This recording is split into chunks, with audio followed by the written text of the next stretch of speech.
Hello everyone and welcome back to my channel and welcome back to this playthrough of Mass Effect 1 Legendary Edition.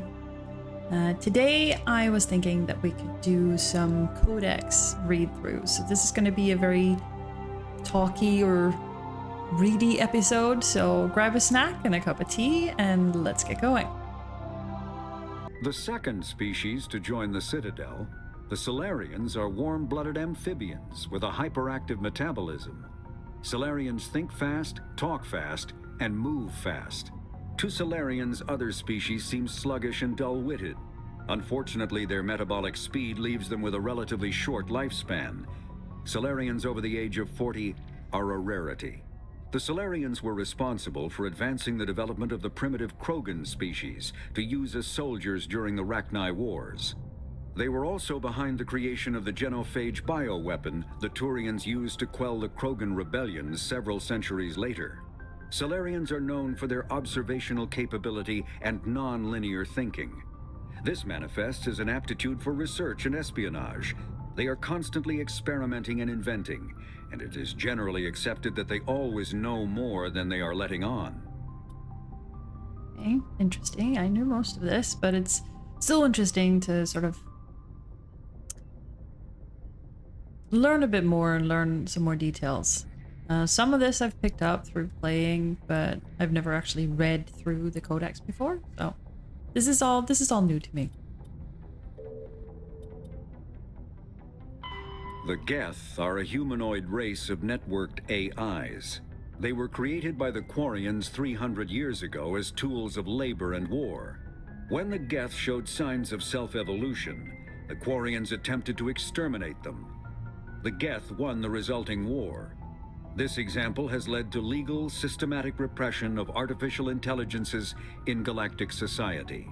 The Geth possess a unique distributed intelligence. An individual has rudimentary animal instincts, but as their numbers and proximity increase, the apparent intelligence of each individual improves. In groups, they can reason, analyze situations, and use tactics, as well as any organic race. Geth space is located at the trailing end of the Perseus Arm, beyond the lawless Terminus systems. The Perseus Veil, an obscuring dark nebula of opaque gas and dust, lies between their space and the Terminus systems. I mean, this has always been interesting to me, and is one of the more interesting conflicts, I think, in the Mass Effect trilogy, the conflict between the Geth and the Quarians. I mean, who is in the wrong and who is in the right here? Is there any, like, side that is the right one? This and the genophage conflict, those are the two most interesting ones. I mean, I like the overarching conflict of all the games, of course, but these are the two most interesting ones because they're clad in shades of gray. There are two sides to these stories, and you can see both sides very clearly. And I enjoy that there isn't any right or wrong side to this, really. You can see like what each action, like the consequence that each action has had, and you can understand why they've taken these actions, even if you don't agree with them. So yeah, I'm obviously quite sympathetic to the Geth, especially after having played these games a couple of times. But I also don't agree with some of the actions that they have been taking, especially in the later games. So yeah. The Hanar are a Citadel species known for excessive politeness. They speak with scrupulous precision and take offense at improper language. Hanar that expect to deal with other species take special courses to help them unlearn their tendency to take offense at improper speech. All Hanar have two names. The face name is known to the world. The soul name is kept for use among close friends and relations. Hanar never refer to themselves in the first person in conversation with someone they know on a face name basis. To do so is considered egotistical, so instead they refer to themselves as this one, or the impersonal it. Their homeworld, Kaje, has 90% ocean cover and orbits an energetic white star, resulting in a permanent blanket of cloud. Due to the presence of Prothean ruins on the world, many Hanar worship them, and Hanar myths often speak of an elder race that civilized them by teaching them language. The Hanar are very interesting. I mean, in some respect, they feel like the butt of the joke a lot of the time. But they're still an interesting race, I think, because they're one of the races that is definitely alien and not as humanoid as some of the other races that you encounter. And I like them for that reason, even if they are there in a lot of respects to act as like comic relief. But yeah, I would like to know more about the Hanar. It would be cool if we, in some of the later installments, like later games that might come from BioWare, would be able to maybe visit Kage and see what their world is like. That would be cool. When the Asari discovered the Citadel, they also discovered the Keepers, a docile, multi-limbed insect race that seemingly exists only to maintain and repair the Great Prothean Station. Early attempts to communicate with or study the Keepers were failures, and it is now illegal to interfere with or impede Keeper activity. Because they are completely non-threatening, Keepers have become virtually invisible to everyone else. Similarly, they seem indifferent to other species, except for their tendency to help new arrivals integrate themselves into the Citadel. No matter how many Keepers die due to old age, violence, or accident, they maintain a constant number. No one has discovered the source of new Keepers, but some hypothesize they are genetic constructs, biological androids created somewhere deep in the inaccessible core of the Citadel itself. And the Keepers are interesting. They're a little bit creepy, but they're also kind of cute. And yeah, like, if I hadn't played the previous games and didn't know about them as I did for like the first time I played them, I thought they were interesting, but also a little bit creepy with the way that they're, you know, completely focused on whatever task that it is that they're doing. They're very robot-like, I suppose I should say. Yeah. Will be interesting to learn more about them. It's the Krogan, my favorite. The Krogan evolved in a hostile and vicious environment. Until the invention of gunpowder weapons, eaten by predators was still the #1 cause of Krogan fatalities. Afterwards, it was death by gunshot. When the Solarians discovered them, the Krogan were a brutal, primitive species, struggling to survive a self-inflicted nuclear winter. The Solarians culturally uplifted them, teaching them to use and build modern technology, so they could serve as soldiers in the Rachni War. Liberated from the harsh conditions of their homeworld, the quick-breeding Krogan experienced an unprecedented population explosion. They began to colonize nearby worlds.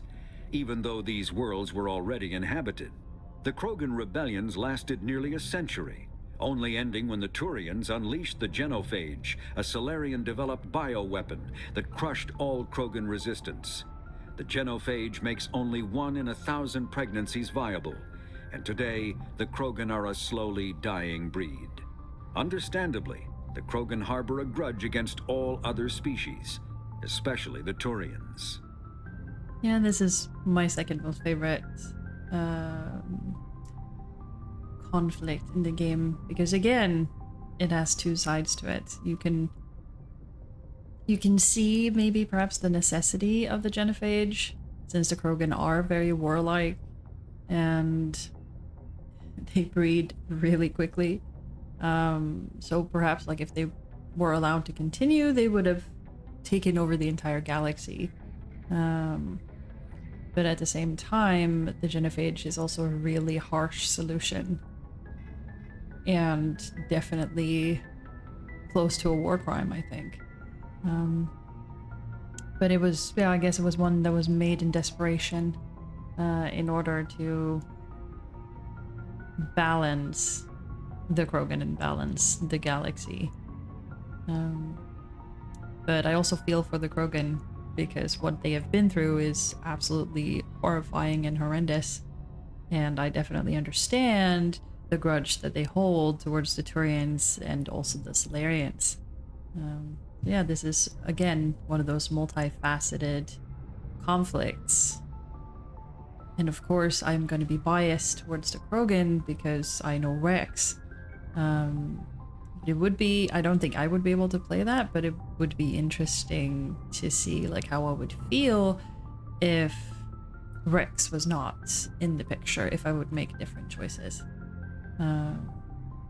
Since Rex and his views of the Krogan and his views of the future for the Krogan race is quite different from the general Krogan, and of course that's going to color my view of the Krogan as well.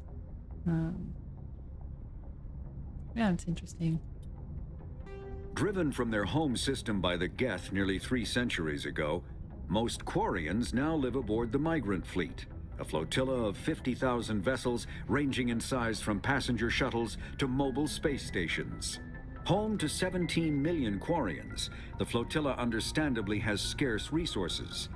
Because of this, each Quarian must go on a rite of passage known as the pilgrimage when they come of age. They leave the fleet and only return once they have found something of value they can bring back to their people. Other species tend to look down on the Quarians for creating the Geth and for the negative impact their fleet has when it enters a system. This has led to many myths and rumors about the Quarians, including the belief that underneath their clothes and breathing masks, they are actually cybernetic creatures, a combination of organic and synthetic parts. The Quarians are also like one of my favorite races. Just because their culture and the way that they live and everything also feels more alien to me than, for example, the Asari, who kind of seem very human-like. And I also like this mod that I'm using that makes the Quarian look alien. I know that for the Legendary Edition they changed Tally's picture that you can get if you romance her in, I think, the 2nd or the 3rd game, where you actually get to see her face. They changed it, so I think in the original it was just a stock picture that they've edited, and now that it was actual model, but she does look very human, which is quite different from the existing concept art of what the Quarians were initially supposed to look like. And I think this mod combines that the idea of that concept art with, I think, the Na'vi from Avatar a little bit, and yeah, make them look a bit more alien. I think they look fantastic in this mod, and I really enjoy it. So yeah, it's nice to sort of, because it also makes the playthrough feel a bit more fresh to me when, you know, we have updated looks for some of the characters and stuff. So that's pretty cool. The Volus are a member species of the Citadel with their own embassy, but they are also a client race of the Turians. Centuries ago, they were voluntarily absorbed into the hierarchy, effectively trading their mercantile prowess for Turian military protection. Erun, their homeworld, lies far beyond the normal life zone of its star. However, the world has a high-pressure greenhouse atmosphere that traps enough heat to support an ammonia-based biochemistry. As a result, the Volus must wear pressure suits and breathers when dealing with other species, as conventional nitrogen-oxygen air mixtures are poisonous to them, and in the low-pressure atmospheres tolerable to most species, their flesh will actually split open. Volus culture is tribal, bartering lands and even people to gain status. This culture of exchange inclines them to economic pursuits. It was the Volus who authored the Unified Banking Act, and they continue to monitor and balance the Citadel economy. Volus are also pretty cool. I did not know this about their physiology and stuff, that if, you know, they were exposed to the atmospheres that a human could tolerate, that their flesh would actually split open. That's kind of gross. But yeah, they're pretty cool. And again, some of them, they're also like a little bit creepy with their sort of strange like breathing apparatus, and there are also some Volus that act as comic relief, which is nice. But I don't know. I they're not my favorite race, even though I find them to be very, very interesting. Again, it's a race I would like to know more about, especially like how their tribal culture functions, and I would like to go visit their world at some point. The Council is an executive committee composed of representatives from the Asari Republics, the Turian Hierarchy, and the Solarian Union. Though they have no official power over the independent governments of other species, the Council's decisions carry great weight throughout the galaxy. No single Council race is strong enough to defy the other two, and all have a vested interest in compromise and cooperation. Each of the Council species has general characteristics associated with the various aspects of governing the galaxy. The Asari are typically seen as diplomats and mediators. The Solarians gather intelligence and information. The Turians provide the bulk of the military and peacekeeping forces. Any species granted an embassy on the Citadel is considered an associate member, bound by the accords of the Citadel Conventions. Associate members may bring issues to the attention of the Council, though they have no input on the decision.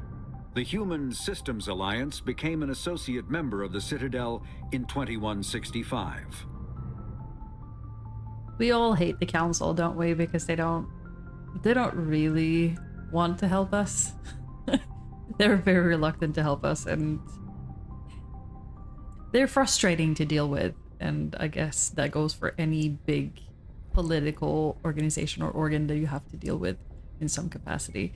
I can understand that Shepard would be extremely frustrated having to deal with these people on a regular basis, considering that we as players tend to get very frustrated, and it's very tempting to hang up on the Council when you have your chat with them. I'm not that much of a renegade, even though it's, again, very tempting to do so. Citadel space is an unofficial term referring to any region of space controlled by a species that acknowledges the authority of the Citadel Council. At first glance, it appears this territory encompasses most of the galaxy. In reality, however, less than 1% of the stars have been explored. Even Mass Effect FTL drive is slow relative to the volume of the galaxy. Empty space and systems without suitable drive discharge sites are barriers to exploration. Only the mass relays allow ships to jump hundreds of light years in an instant, the key to expanding across an otherwise impassable galaxy. Whenever a new relay is activated, the destination system is rapidly developed. From that hub, FTL drive is used to expand to nearby star clusters. The result is a number of densely developed clusters, thinly spread across the vast expanse of space, connected by the mass relay network. That's interesting, because I mean, for this universe, it makes sense. It sounds like it makes sense. I am no physicist or have any knowledge of these things, but the way that it's written and explained makes sense to me. And that's really cool, because it adds to the depth and the immersion of this world and the world building in it, which is really, really awesome. And it's one of the reasons why I enjoy the Mass Effect games so much, because they have so much lore, and it seems like it's very well researched, and it's so well written, so it's easy to immerse yourself in it, and understand why things are the way they are. It's not only like on a surface level world building, it's a lot deeper, which I greatly enjoy.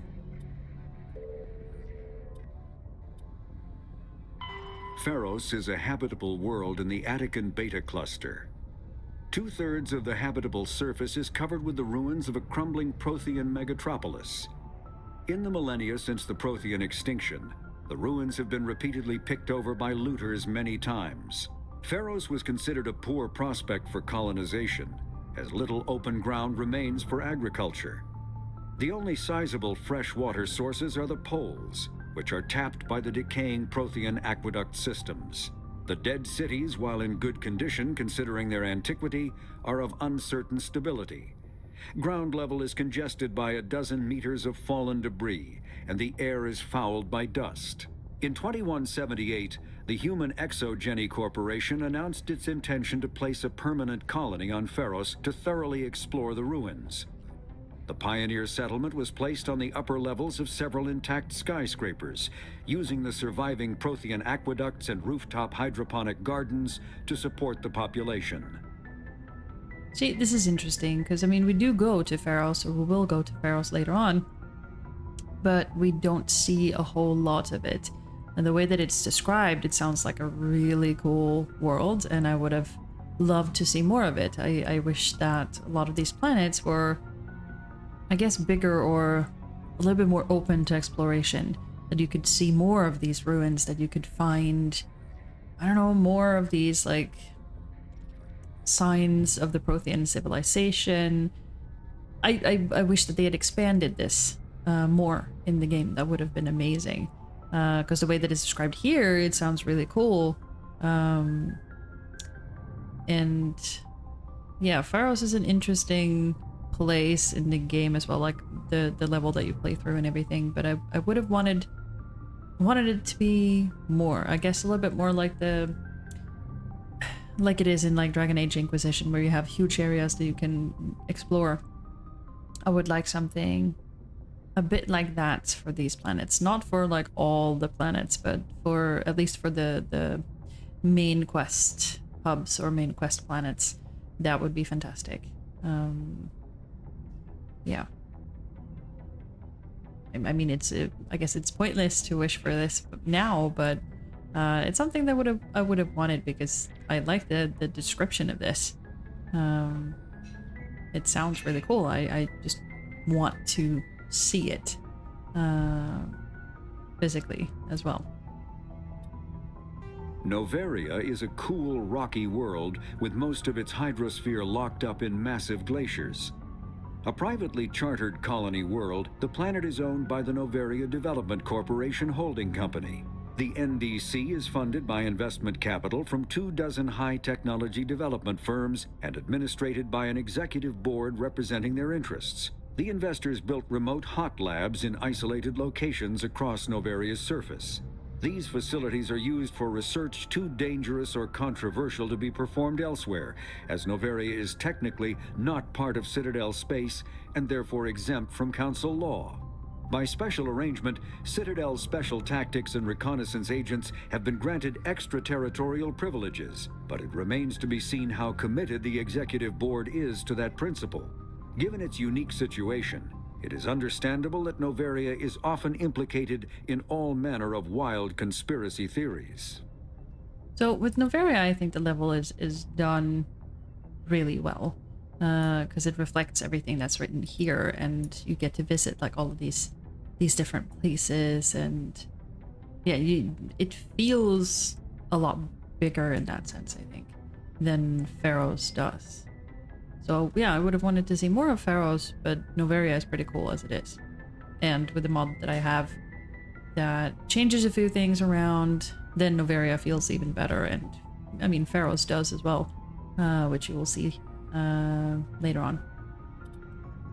There are between 200 and 400 billion stars in the galaxy, and less than 1% of them have ever been visited or had their systems properly surveyed. Humanity's early expansion into the Attican Traverse was haphazard, a desperate race to claim habitable planets where populations can be economically settled. Ignored in the wake of this land grab were thousands of less hospitable worlds, each potentially rich with industrial resources. The wealth of entire solar systems lies untapped, waiting for corporate survey teams or independent pioneers to discover and exploit them. However, this is not an easy task. In addition to the environmental hazards, the fact that uncharted worlds are largely ignored makes them popular bases for criminals, revolutionaries, cults, and others who wish to remain unnoticed by galactic society. Well, we're gonna explore a lot of these planets in episodes to come, since I am a completionist and I cannot do a playthrough of Mass Effect 1 without exploring all the planets, picking up all the resources and everything that's available. So yeah, you will get to see like all of the planets that are available further on. Ship mobility dominates space combat. The primary objective is to align the mass accelerator along the bow with the opposing vessel's broadside. Battles typically play out as artillery duels, fought at ranges measured in thousands of kilometers, though assaults through defended mass relays often occur at knife fight ranges, as close as a few dozen kilometers. Most ship-to-ship engagements are skirmishes between patrol vessels of cruiser weight and below, with dreadnoughts and carriers only deployed in full-scale fleet actions. Battles in open space are short and often inconclusive, as the weaker opponent typically disengages. Once a ship enters FTL flight, the combat is effectively over. There are no sensors capable of tracking them or weapons capable of damaging them. The only way to guarantee an enemy will stand and fight is to attack a location they have a vested interest in, such as a settled world or a strategically important mass relay.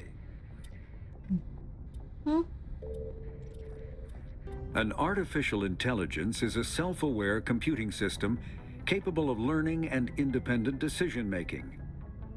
Creation of a conscious AI requires adaptive code, a slow, expensive education, and a specialized quantum computer called a blue box. An AI cannot be transmitted across a communication channel or computer network. Without its blue box, an AI is no more than data files. Loading these files into a new blue box will create a new personality, as variations in the quantum hardware and runtime results create unpredictable variations. The Geth serve as a cautionary tale against the dangers of rogue AI, and in Citadel space, they are technically illegal. Advocacy groups argue, however, that an AI is a living, conscious entity, deserving the same rights as organics. They argue that continued use of the term artificial is institutionalized racism on the part of organic life. The term synthetic is considered the politically correct alternative.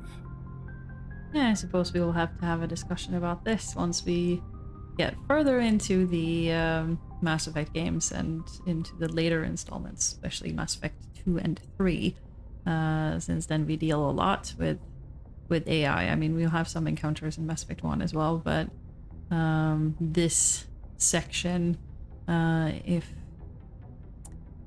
AI is considered a living conscious entity or not, is a discussion best saved for Mass Effect 2 and 3, I think. A virtual intelligence is an advanced form of user interface software. VIs use a variety of methods to simulate natural conversation, including an audio interface and an avatar personality to interact with. Although a VI can provide a convincing emulation of sentience, they are not self-aware, nor can they learn or take independent action. VIs are used as operating systems on commercial and home computers. Minimal VI agents are also available. Agents are compact and specialized. Some serve as personal secretaries, filtering calls and scheduling meetings based on user-defined priorities.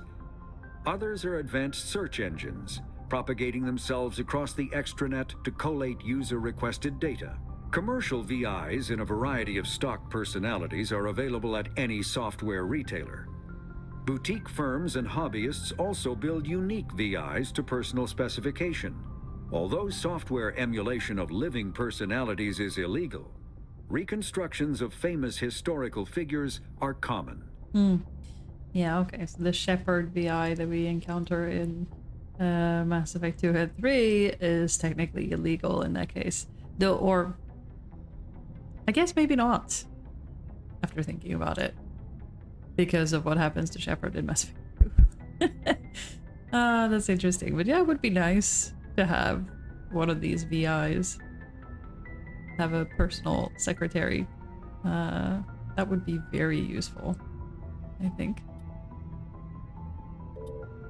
All modern infantry weapons, from pistols to assault rifles, use micro-scaled mass accelerator technology. Projectiles consist of tiny metal slugs suspended within a mass-reducing field, accelerated by magnetic force to speeds that inflict kinetic damage. The ammo magazine is a simple block of metal, The gun's internal computer calculates the mass needed to reach the target based on distance, gravity, and atmospheric pressure, then shears off an appropriate-sized slug from the block. A single block can supply thousands of rounds, making ammo a non-issue during any engagement.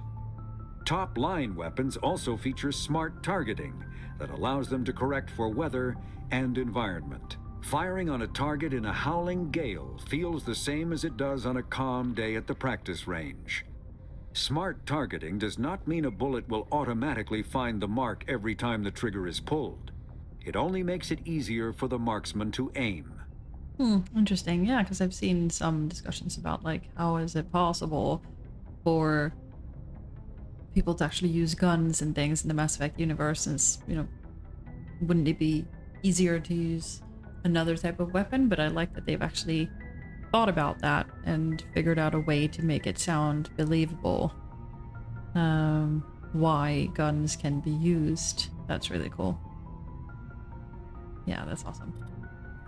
Okay, I think we're done with this section. Let's move on to the secondary. I think, yeah, this one we've done. Okay, aliens. Solarians, League of One.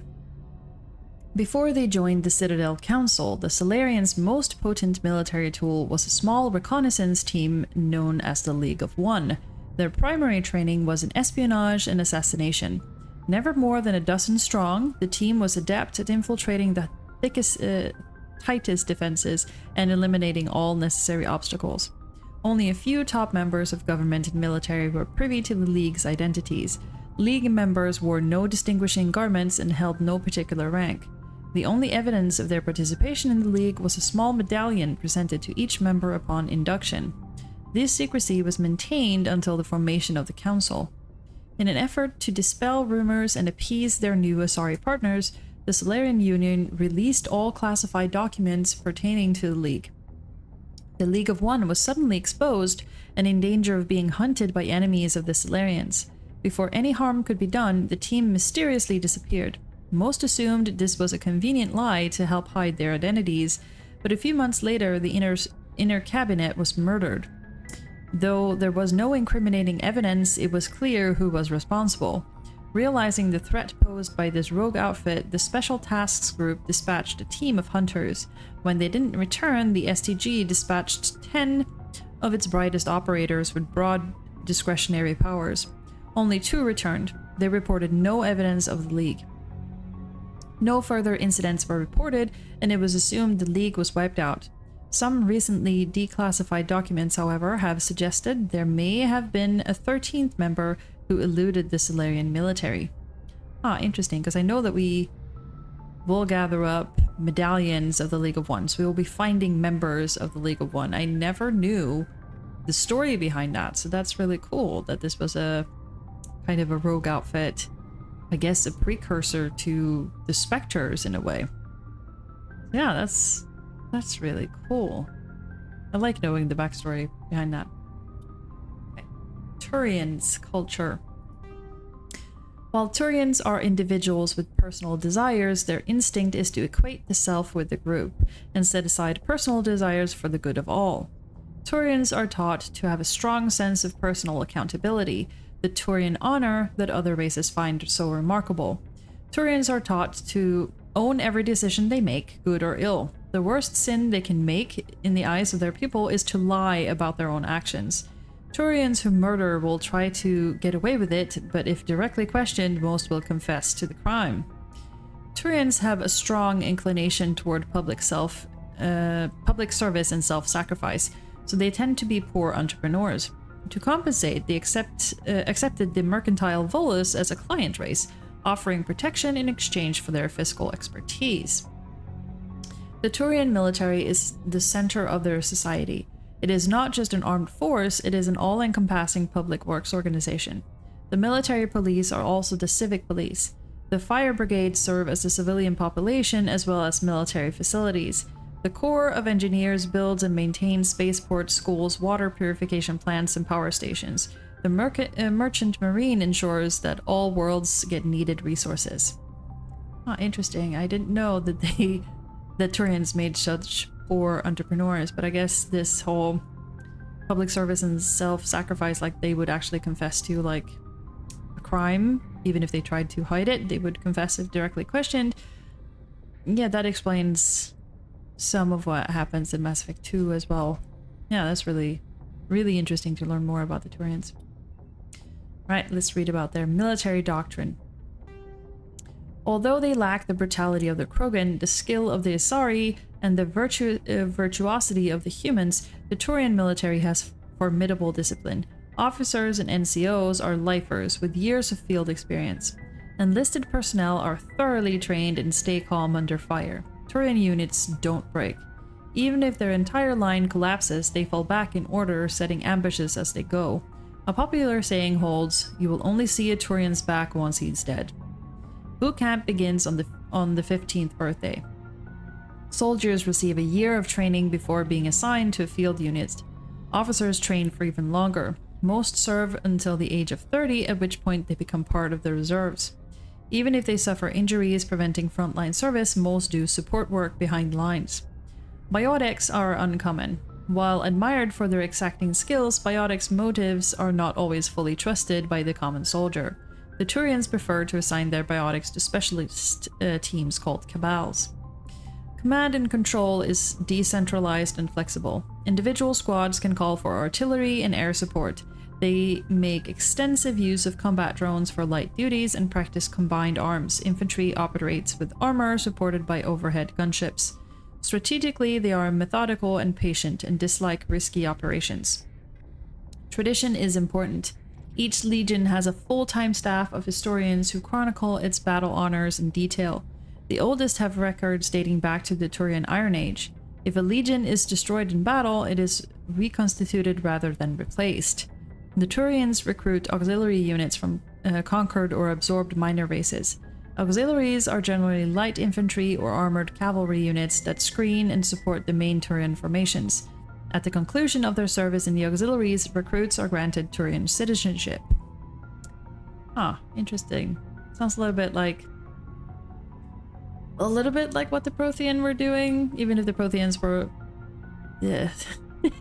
even worse in that sense that, you know, they forced people to join their empire if they were defeated. Here, the Turians are just forcing people to join the auxiliaries if they are defeated. So, interesting. I'd like to know that. Okay, aliens, extinct races. Protheans, Cipher. The Prothean beacon downloaded its knowledge into Lieutenant Commander Shepard on Eden Prime, causing confusing dreams and visions. While the imagery is becoming clearer with time, the meaning of the beacon communication remains elusive. It has been suggested that the Prothean data recording is highly dependent on a certain point of view, what Carl Jung described as the collective unconscious. The cipher needed to comprehend the images implanted in Shepard's mind is the cultural knowledge of a Prothean, the archetypes, biological instincts, and common experiences universal to the race. Since the Protheans have been dead for millennia, it may be impossible to acquire this cipher.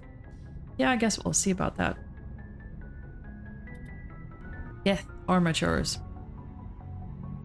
Armatures are quadrupled all-terrain heavy weapon platforms, akin to the armored fighting vehicles of other races. Geth being synthetic intelligences, armatures are not crude vehicles, but intelligent entities capable of independent decision-making and learning. Armatures are equipped with heavy kinetic barriers. Their main cannon, mounted on the articulated head turret, appears to be a highly efficient conventional mass accelerator. It is capable of firing in anti-personnel and anti-tank modes. Some armatures carry drones into battle, presumably for reconnaissance purposes. Others host a swarm of insect-sized repair microbots. Yeah, the armatures are a pain in the butt to fight.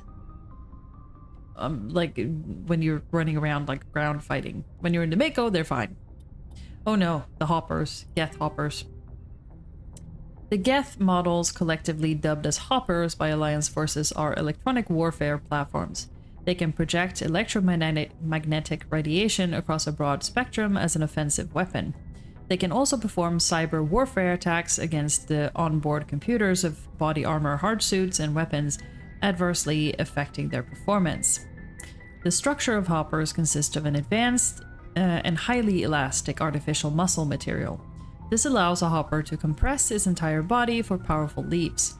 Hoppers also have thousands of molecule-scale barbs on the surfaces of their hands and feet, which are used to cling to walls and ceilings.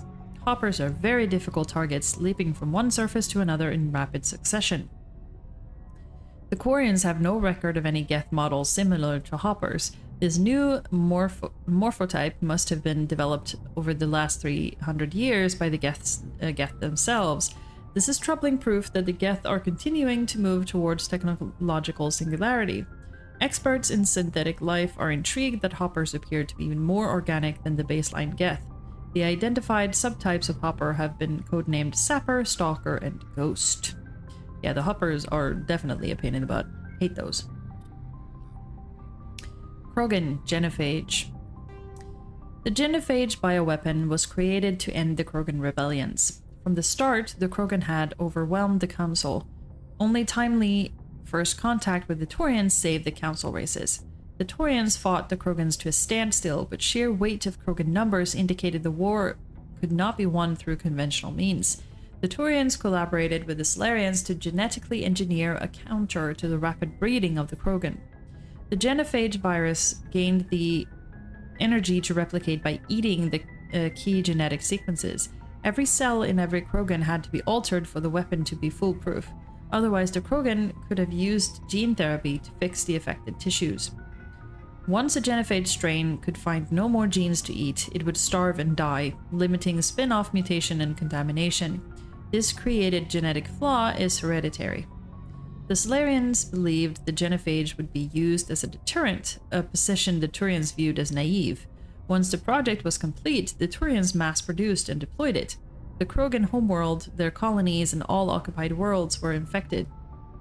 The resulting mutation made only 1 in 1,000 Krogan pregnancies carried to term. It did not reduce fertility, but offspring viability.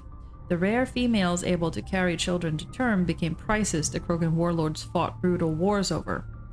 The Krogan are a shadow of their former glory. While the rebellions took place centuries ago, they are constantly reminded of the horror of the Genophage and of their inability to counter it. The release of the Genophage is still controversial, bitterly debated in many circles. Yeah, I could definitely understand that. It's interesting, I didn't know that the Solarians thought that this would be used for one thing, and the Taurians were like, nah, fuck that, we're gonna be using this, deploying it mass scale. So yeah, I can definitely see why the Krogan would be very upset with the Taurians about this. Alright, let's read about the Krogan rebellions. After the Rachni War, the quick-breeding Krogan expanded at the expense of their neighbors. Warlords leveraged their veteran soldiers to seize living space while the council races were still grateful. Over centuries, the Krogan conquered world after world. There was always just one more needed. When the council finally demanded withdrawal from the Asari colony of Lucia, Krogan overlord Kredak stormed off the citadel, daring the council to take their worlds back. The council had taken precautions. The finest STG operators and Asari huntresses had been drafted into a covert observation force, the Office of Special Tactics and Reconnaissance. Oh, so this was when the Spectres were created. I didn't know that. The Spectres opened the war with crippling strategic strikes. Krogan planets went dark as computer viruses flooded the extranet. Sabotaged antimatter refineries disappeared in blue-white annihilation. Headquarters stations shattered into orbit-clogging debris, rammed by pre-placed suicide freighters. Still, this only delayed the inevitable. The war would have been lost if not for the first contact with the Taurians, who responded to Krogan threats with a prompt declaration of war. Being on the far side of Krogan space from the Council, the Taurians advanced rapidly into the lightly defended Krogan rear areas. The Krogan responded by dropping space stations and asteroids on Taurian colonies. 3 worlds were rendered completely uninhabitable. This was precisely the wrong approach to take with the Taurians. Each is first and foremost a public servant, willing to risk his life to protect his comrades.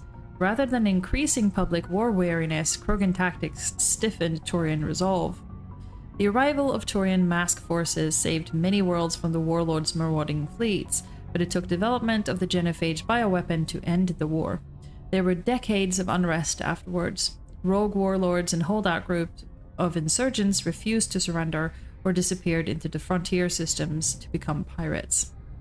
It must have been devastating, or it sounds like the war was absolutely devastating. And yeah, reading this, I can see the necessity of the genophage if they couldn't find any other end to it, but at the same time doesn't really excuse the horrific nature of the genophage. It's a very complicated question, and again, you can see both sides to it. So yeah, they did, in the end, they did stabilize the galaxy, but at what cost, really? Okay, Quarian's economy. The migrant fleet has little economic base, operating in a state of perpetual hand-to-mouth. While Quarian ships include light manufacturing and assembly plants, they lack heavy industries such as refining and shipbuilding. The fleet has tankers for water purification and oxygen cracking, but the space-intensive nature of agriculture limits food production. A single disaster could destroy the fragile balance. The Quarians earn income in creative ways. Because the government is obliged to provide food, water, air, and medical support for every individual, the Conclave strategically determines the course of the fleet to bring in resources and income. A species who suspects the migrant fleet is heading towards their space often offers a gift of surplus starships, fuels, and resources to convince the Conclave to alter course. As the fleet passes through a system, swarms of mining vessels work over asteroids for metals and silicous materials, and cometary bodies for water, ice, and organics. Quarian miners are adept at locating and strip mining spaceborne resources. This sparks conflict with corporations already working the system. Large mining concerns spend millions on lobbyists and public relations portraying the Quarians as locusts, devouring the resources of a system before moving on. The greatest asset of the Quarians is their rarefied skills. Most are experienced miners. Due to their life of perpetual salvage and repair, they are skilled engineers and technicians. More than once, the very corporations that lobby against the Quarians have made backroom deals with the fleet, arranging for skilled Quarians to fill space engineering jobs that other species would demand higher wages for. Quarians are widely hated among the working classes. The Quarians are coming to take our jobs is a common response to the fleet's approach. This is really cool. I didn't know that. I knew that they were skilled engineers, but I didn't understand that they were also skilled miners, and that the whole migrant fleet would just go into an area, strip mine everything, and then move on. So I can understand that people would call them locusts in that sense. And this is really, really cool. The world building that is being done here. Really like that. Quarians government. Due to the Quarians' precautious existence and the need to enforce strict rationing, government is somewhat autocratic. The migrant fleet's operations are directed by the Admiralty, a board of 5 military officers who are advised by a legislative body called the Conclave. Each vessel in the fleet has the right to send representatives to the Conclave aboard the flagship. The number of representatives is based on crew size. Larger clans with bigger ships and more votes form the cores of political blocs. Opposition comes from the Outriders Coalition, which with delegates from thousands of smaller ships. The Admiralty defers to the Conclave's decision in most circumstances. However, if all 5 members agree that that a Conclave decision jeopardizes the survival of the fleet and cannot get the Conclave to address their concerns, they have the right to summarily overturn the legislative decision. After the Admiralty uses this extraordinary power, they must resign. If the Admiralty does not step down after using their veto, the rest of the military is obliged to arrest them. Each ship captain has authority over his vessel, but is advised by an elected civilian council, just as the Admiralty is advised by the Conclave. This relationship may range from cooperation to polite tolerance to outright hostility, but any captain who overrules his council without good reason is relieved of command by the Admiralty. Many Quarian ships are owned by clans who pool their resources to purchase used vessels from private sellers. Large ships are prestigious for big, rich clans, but a small ship means status for a small clan with enough personal wealth to afford a private vessel. Clan vessel captains are not subject to dismissal by the Admiralty. Abusive captains are a family problem if they do not disrupt the operations of the fleet. So complicated. The political system of the Quarians is very complicated. Interesting. Quarians, migrant fleet. The migrant fleet is the largest concentration of starfaring vessels in the galaxy, sprawling across millions of kilometers. It can take days for the entire fleet to pass through a mass relay. When the Quarians fled their homeworld, the fleet was a motley aggregation of freighters, shuttles, industrial vessels, and the odd warship. After 3 centuries, all have been modified to support larger crews as comfortably as possible. As the Quarians achieved stability, they began weeding out the ships least suitable for long-term habitation, selling them and pooling the money to buy larger, more space-worthy hulls. This process is ongoing as vessels wear out and break down. While some ships enjoy dedicated cabins with full privacy and sanitary facility, many more are former freighters whose cargo bays and containers are pressurized and divided into family spaces using simple metal cubicle bulkheads. The Quarians enliven these austere spaces with colorful quilts and tapestries, which also help muffle sound. The day-to-day operations of the fleet, traffic control, station keeping, supply distribution, and so on are under military jurisdiction. Though ship captains have the authority to deviate from their assigned positions and may leave the fleet at any time, they are assumed to do so at their own risk. As the migrant fleet moves around the galaxy, many ships split off to pursue individual goals, returning days or years later. That's cool that they also, like, separate their spaces. I understand that they live very... that they're free to find compact living, in a sense. And that privacy is hard to come by. But I like the detail that they liven up these very sort of sterile and clean spaces with colorful quilts and tapestries. I wonder where they would get those, like if they buy them or if they make them themselves. I haven't seen anything yet writing about like Quarian textile making, though I do know from a quest line in Mass Effect 2 that the Quarians were known for their art, I believe, since there was an Asari that was studying it. So yeah, would be cool again to see more of this represented in game. Quarians, the pilgrimage. When Quarians of the migrant fleet reached young adulthood, they must leave their birth ship and find a new crew to accept them as permanent residents. To prove themselves, they must recover something of value. This is offered to their prospective captain as proof that they will not be a mere burden on the shoestring resources of the ship. This process is called the pilgrimage. Stripped of ritual, the pilgrimage is merely an attempt to maintain genetic diversity within the small, relatively isolated population bases that make up the migrant fleet. If the young stayed and married within their birth vessel, the risk of inbreeding would increase sharply. Quarians are surgically fitted with their various immunity-boosting implants in preparation for leaving on pilgrimage. Having grown up within the sterile, controlled environments of the migrant fleet ships, Quarians have virtually no natural immune system. Yeah, I'm not sure I could live like that. But at the same time, the whole rite of pilgrimage, it's interesting that they actually made it into, I guess, it says here that it's, you know, not a religious ritual in any way, but they still made it into a rite of passage. And that it is still a way to increase genetic diversity, so that's cool. Right, we have a lot to go through here. Citadel and Galactic Government. I think we've done this one, so let's do Citadel Station, Presidium Ring. The ring is an enclosed loop of park-like space serving as the connection point for the wards. The interior walls are lined with embassies of influential species and private residence for the galaxy's elite. The Presidium is full of open-air restaurants, bars, and luxurious meeting areas.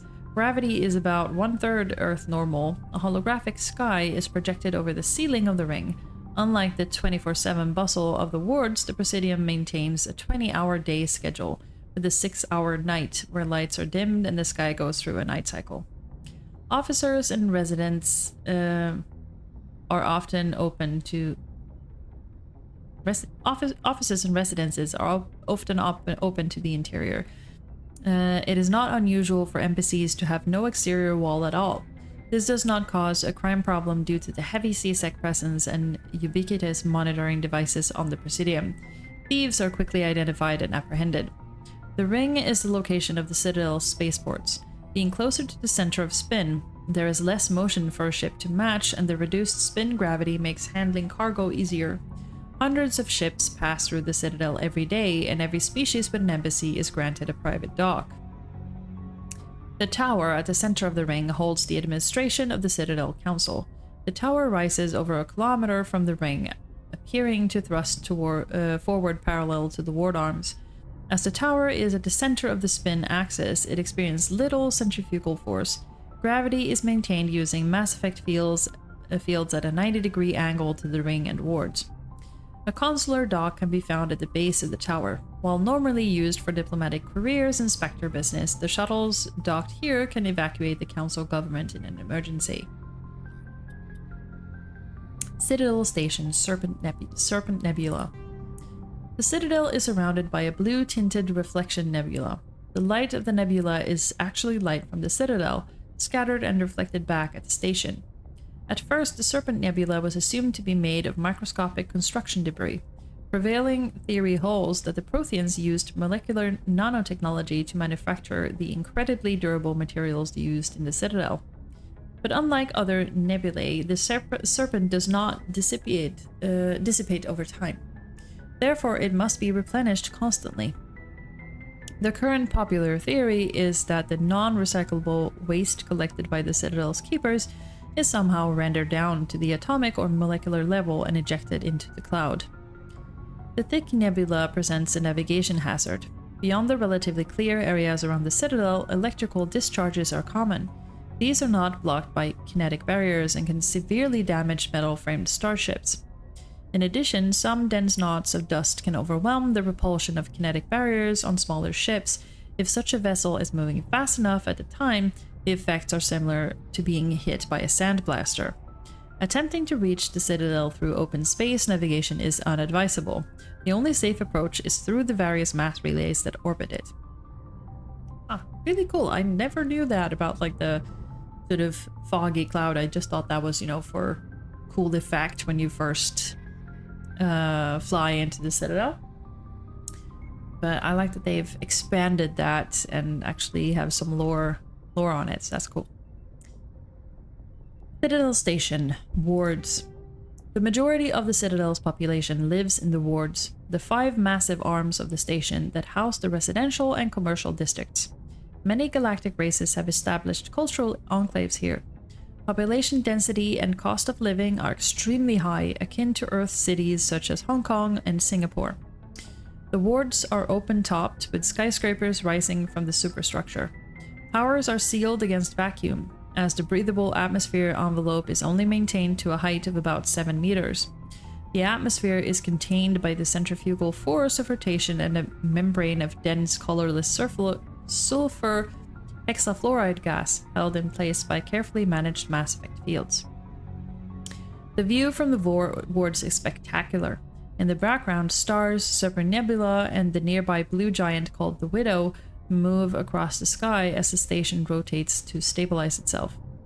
In the foreground, the lights of buildings and vehicles and the opposing ward arms are perpetually shine. The Citadel has no real day or night. While the station keeps to standard galactic time for political functions, businesses rarely close and residents acclimate to sleep and work according to personal need rather than a day-night cycle.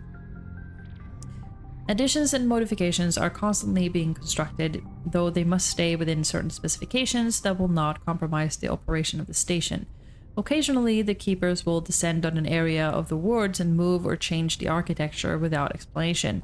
Residents have learned to live with these inexplicable intrusions. Imagine that one day you wake up and suddenly your entire building has been reconstructed because the keepers did not agree with how it was done.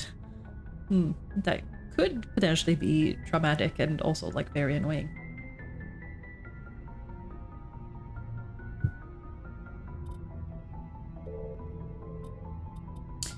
Humanity and the Systems Alliance. I think we read this one, so let's do Systems Alliance Geological Survey. As the human race expands its territory and raises the general standard of living, demand for industrial resources continue to grow. Many planets, moons, and asteroids contain a wealth of resources, but many systems have barely been charted, let alone thoroughly surveyed. Unmanned probes are one solution, but they are often lost to space hazards, unforeseen circumstances, or theft by salvagers.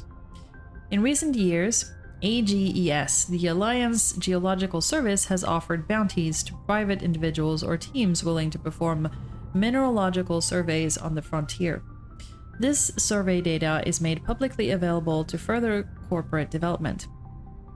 Due to the cost of travel and the dangers of operating on hostile worlds, it is rarely a profitable endeavor. Light metals. Metals with low atomic weight are often used in the construction of spacecraft and vehicles. Heavy metals. Metals with higher atomic weights are used to construct equipment components. The platinum group elements are particularly useful. Rare earths. Most useful materials in this category are radioactives or magnets. Gases.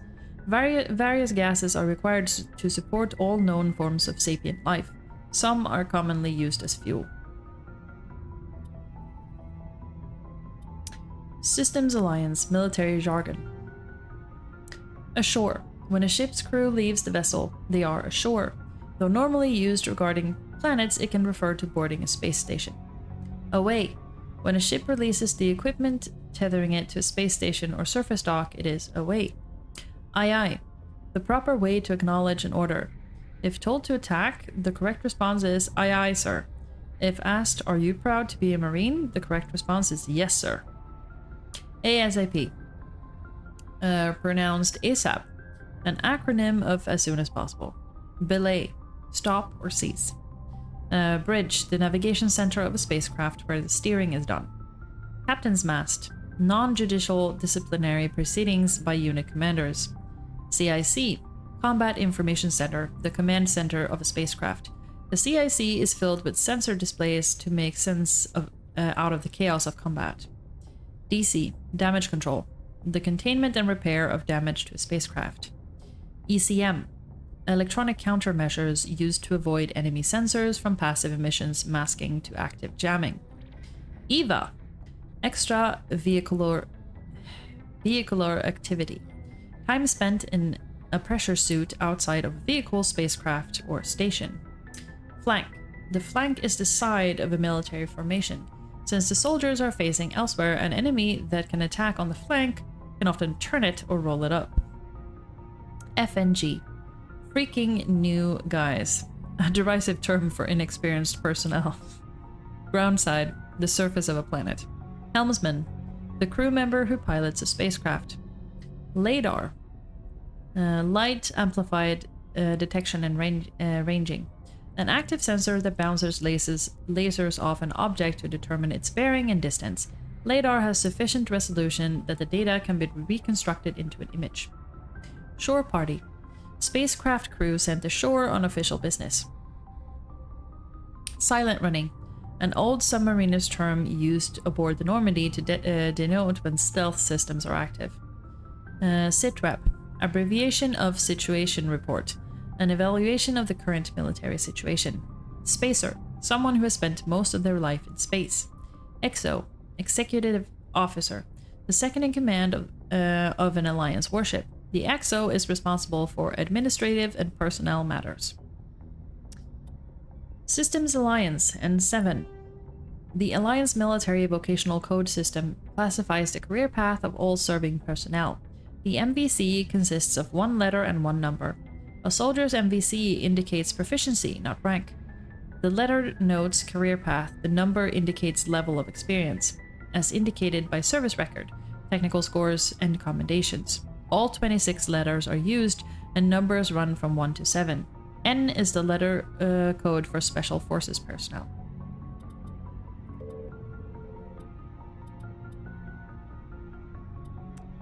Planets and locations. Stations. Gagarin Station.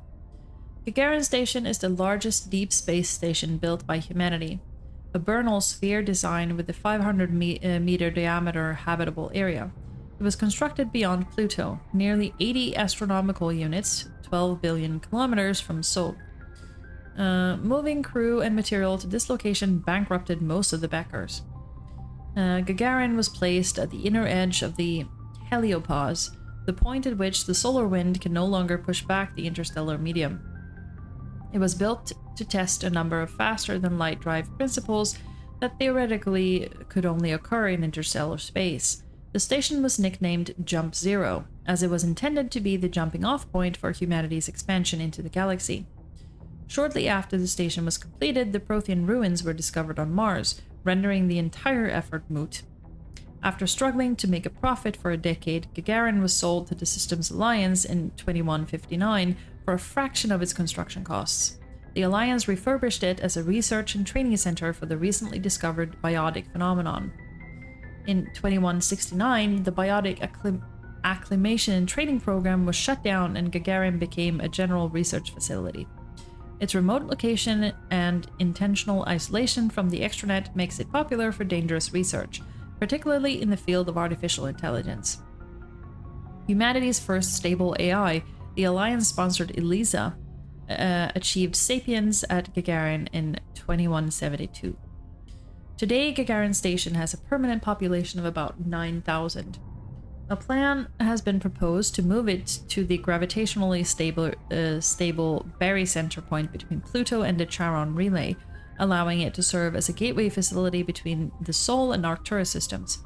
The high cost of safely moving its mass has delayed this indefinitely.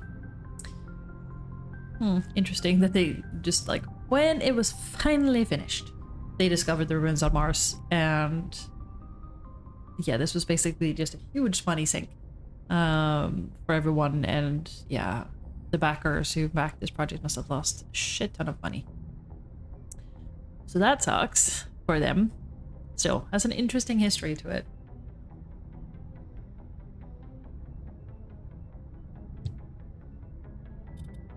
Okay, ships and vehicles.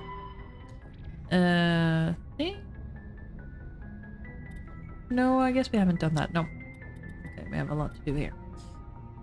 Okay, FTL Drive appearance. New space travelers ask, what does it look like outside a ship moving at faster than light speed? Part of the answer can be seen in a simple pane of glass. Light travels slower through glass than it does through open air. Light also moves slower in conventional space than it does in a high-speed mass effect field. This causes refraction. Any light entering at an angle is bent and separated into a spectrum. Objects outside the ship will appear refracted. The greater the difference between the objective exterior and the subjective interior speeds of light, the greater the refraction. As the subjective speed of light is raised within the field, objects outside will appear to redshift, eventually becoming visible only to radio telescope antennae. High-energy electromagnetic sources normally hidden to the eye become visible in the high blue spectrum. As the speed of light continues to be raised, X-ray, gamma ray, and eventually cosmic ray sources become visible. Stars will be replaced by pulsars, the accretion disks of black holes, quasars, and gamma ray bursts. To an outside observer, a ship within a Mass Effect drive envelope appears blue shifted. If within a field that allows travel at twice the speed of light, any rotation it emits has twice the energy of its normal. If the ship is in a field of about 200 times light speed, it radiates visible light as X-rays and gamma rays, and the infrared heat from the hull is blue shifted up into the visible spectrum or higher. Ships moving at FTL are visible at great distances, though their signature will only propagate at the speed of light. That's cool. I recognize some of these concepts, I guess, but Perhaps not from like physics, but rather as song titles. I know that Audio Machine has a song that's called Redshift, that's one of my favorites, and also a band called Enshine have a song called Refraction. So I guess they would be suitable to listen to while traveling at the speed of light. Cool. Right, FTL drive charge. As positive or negative electric current is passed through an FTL drive core, it acquires a static electrical charge. Drives can be operated an average of 50 hours before they reach charge saturation. This change is proportional to the magnitude of mass reduction. A heavier or faster ship reaches saturation more quickly. If the charge is allowed to build, the core will discharge into the hull of a ship. All ungrounded crew members are fried to a crisp, all electronic systems are burned out, and metal bulkheads may be melted and fused together. That sounds absolutely horrific. The safest way to discharge a core is to land on a planet and establish a connection to the ground, like a lightning rod. Larger vessels like dreadnoughts cannot land and must discharge into a planetary magnetic field. The ship passes the charge from the drive core to the exterior armored hull and dives into the magnetic field. As the hull discharges, sheets of lightning pump away into the field, creating beautiful auroral displays on the planet. The ship must retract sensors and weapons while dumping charge to prevent damage, leaving it blind and helpless. Discharging at a moon with a weak magnetic field can take days. Discharging into the powerful field of a gas giant may require less than an hour. Deep space facilities such as the Citadel often have special discharge facilities for visiting ships. Space combat. Combat endurance. Heat limits the length and intensity of ship-to-ship combat. Starships generate enormous heat when they fire high-energy weapons, perform maneuvering burns, and run onboard combat electronics. In combat, warships produce heat more quickly than they can disperse it. As heat builds within a vessel, the crewed spaces become increasingly uncomfortable. Before the heat reaches lethal levels, a ship must win or retreat by entering FTL. After an FTL run, the ship halts, shuts down non-essential systems, and activates the heat radiation gear.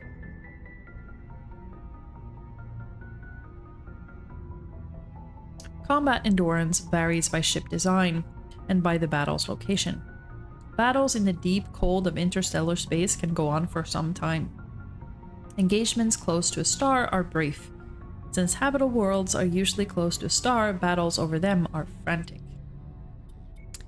Starships. Crew considerations. Cabins give each individual 10 cubic meters of space. On larger vessels, private rooms are common. As ships get smaller, the number of crew packed into a single wardroom increases. Asari preferred shared spaces even on large vessels, while Krogan territorial instincts makes it impossible for them to cohabitate even on the smallest ships. That's interesting, considering that we have put Rex in the cargo bay together with other people. I guess he's fine sharing with Garrus. On smaller vessels, hot bunking is the norm. Crew members assigned to different watches share the same bunk. When one gets off duty, he wakes up the person in the bunk. While that crewman is on duty, the first gets his rack time. Spacecraft compartments can be isolated by airtight doors in case of decompression. The cinematic vision of explosive decompression is fiction. Hold compartments either take enough damage that occupants are killed instantly or leak slowly enough that they are able to reach protective gear. Compartments are equipped with emergency life support apparatus, fireproof plastic bubbles with air bottles. Small when stowed, ELSA comfortably accommodate one individual inflated. Damage control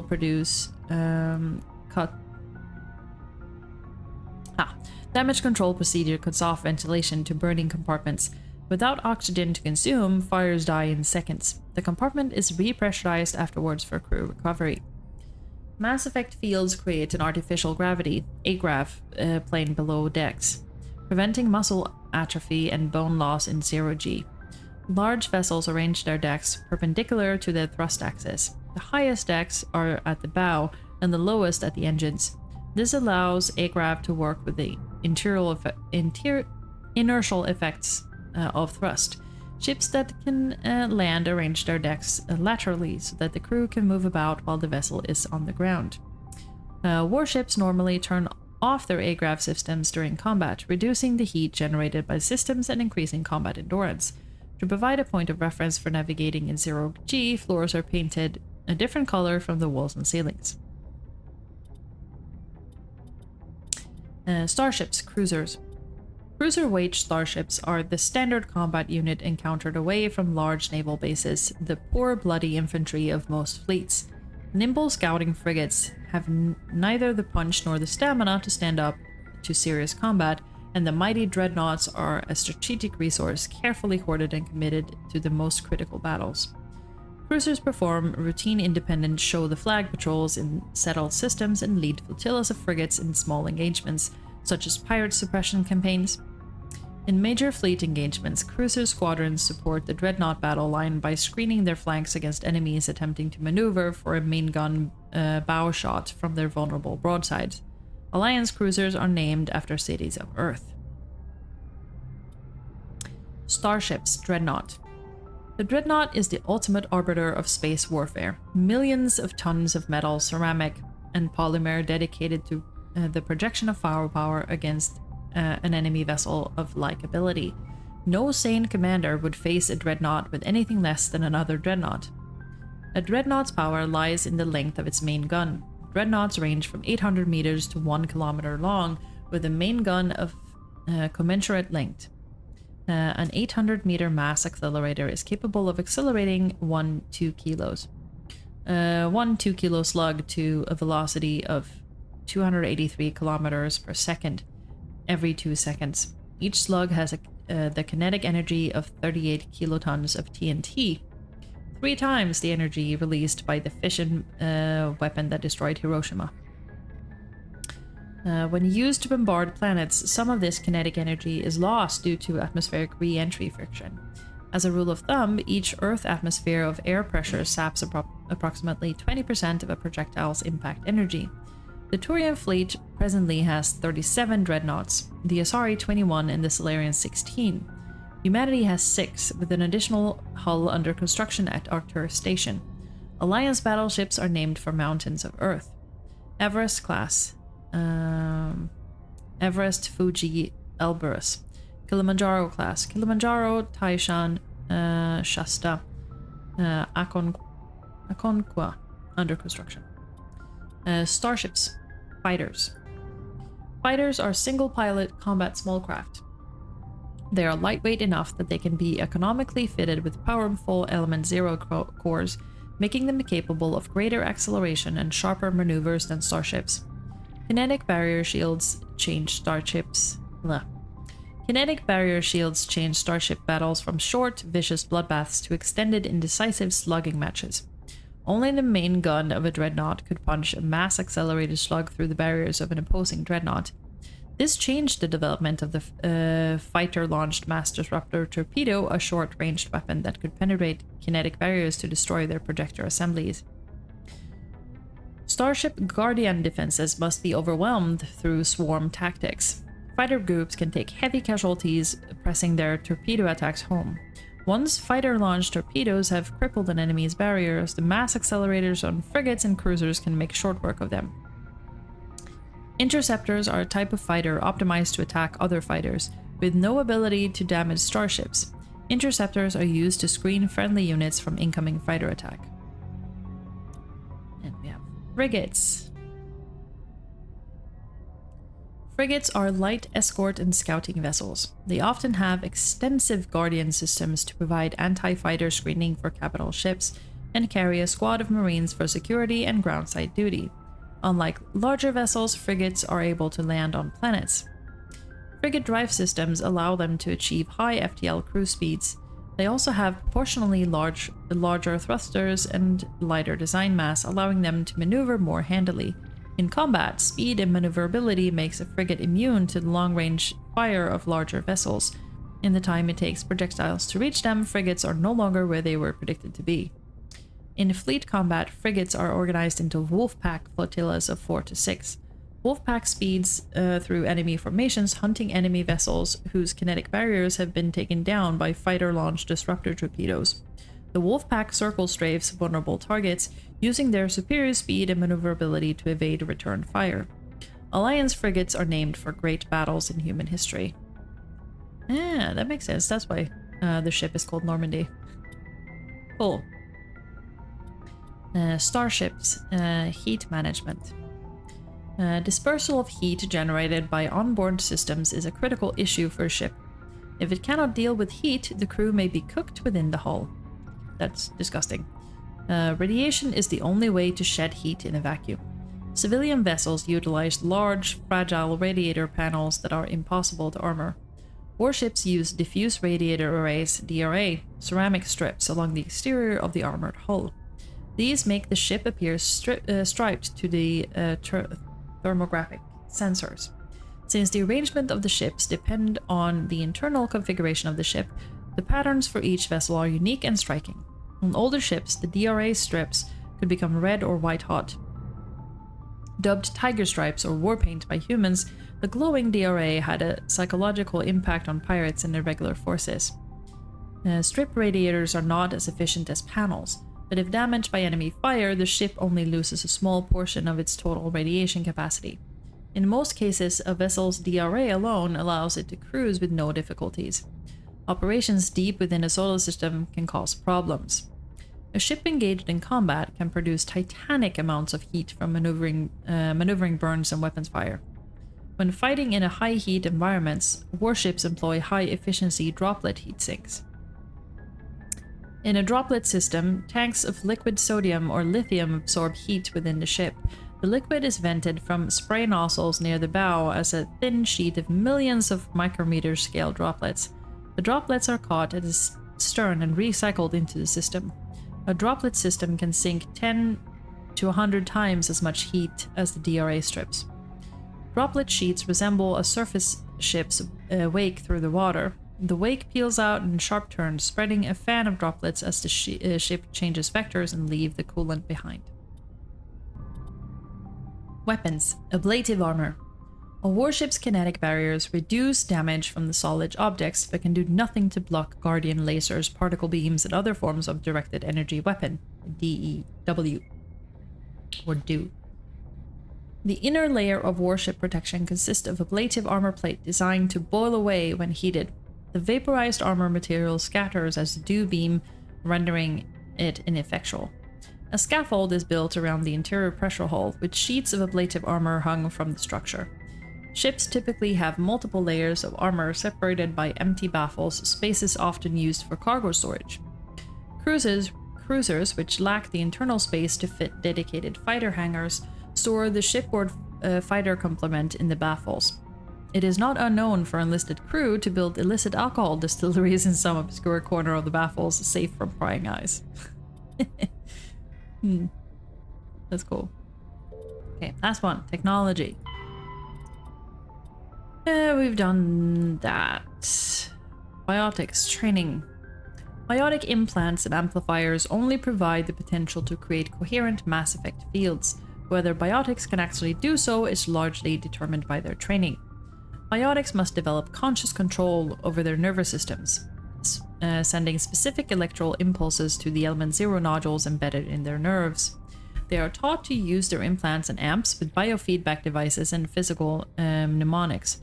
Specific gestures or muscle movements fire the proper sequence of nerves to activate a certain skill. Quinetics Industries pioneered biotic training with the Biotic Acclimation and Temperance Training Program. Although BOT did not achieve the desired results, many techniques taught are still used today. Many human think tanks are trying to develop some form of biotic super soldier. Most are benign efforts to create more flexible troops. Others, less publicly known, are unapologetic attempts to create Nietzschean supermen. Communication. Administration. While convoys allow rapid transmission, there is a finite amount of bandwidth available. Given that trillions of people may be trying to pass a message through a given buoy at any time, access to the network is parceled out on priority tiers. The Citadel Council and the Spectres have absolute priority. If they are using all the bandwidth, everyone else must wait. Individual governments and their militaries enjoy the next highest tier. During wartime, civilian communication can suffer hours or even days of lag. Intelligence agencies study ping time through various systems to predict military buildups. Below the governments and militaries, bandwidth priority is sold to the highest bidder. Media conglomerates, particularly headline news networks, purchase higher priority to provide their viewers with timely information. Corporations that require timely information and response capability, for example, financial institutions and investment firms, also invest heavily in priority access. The funds acquired through sales of bandwidth are used to maintain and expand the communications infrastructure. While everyone with a computer has guaranteed free and unlimited access to the galactic extranet, they are last in line for bandwidth and may have to wait for their request to be processed. Bandwidth resale corporations use investment capital to purchase blocks of high priority access made available by paid subscription. It's a very interesting system, but in a way, I guess it makes sense since you have to, broadcast for such large distances and everything, that you would have to prioritize like what type of messages would go through. And of course, people are going to monetize this. So yeah, I guess that makes sense to me. Credits or creds. The standard credit was established by the Citadel's Unified Banking Act as the currency of interstellar trade. The credit has a managed floating exchange rate, calculated in real time by the central bank to maintain the average value of all participating currencies. Some regional currencies are worth more than a credit and some less. Hard currency can be stolen or counterfeited, so electronic fund transfers are the norm. More importantly, physical transactions cannot be easily tracked, making them ideal for tax evasion or the purchase of illegal goods. When the Alliance joined the Citadel, its various national treasuries were linked into the credit network. A human with a bank account of Mexican pesos, Japanese yen, or Indian rupees can purchase any item priced in credits at a fair market value. All economies that participate in the credit network are required to price items in both local currency and credits. This kind of sounds a little bit like the Euro system, I guess. That you have one unified currency that works in all countries. And I believe that is all. So I think we're going to end this episode here for today. That was a lot of Codex reading. Still, I hope you enjoyed it and that you learned something new. I certainly did. And I will see you all for the next episode.